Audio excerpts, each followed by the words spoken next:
Welcome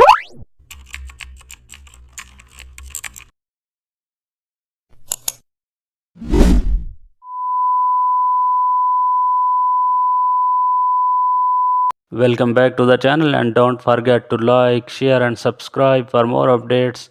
Today we are diving into an exciting tutorial how to make a cinematic sunset portrait. Import your portrait and add a sunset background. Mask your subject cleanly using select subject. Now apply color lookup and select late sunset. Paint warm orange highlights on the face. Add soft sun flares using a wide circular brush. Use Gaussian blur to smooth the light glow and adjust shadows for realistic contrast.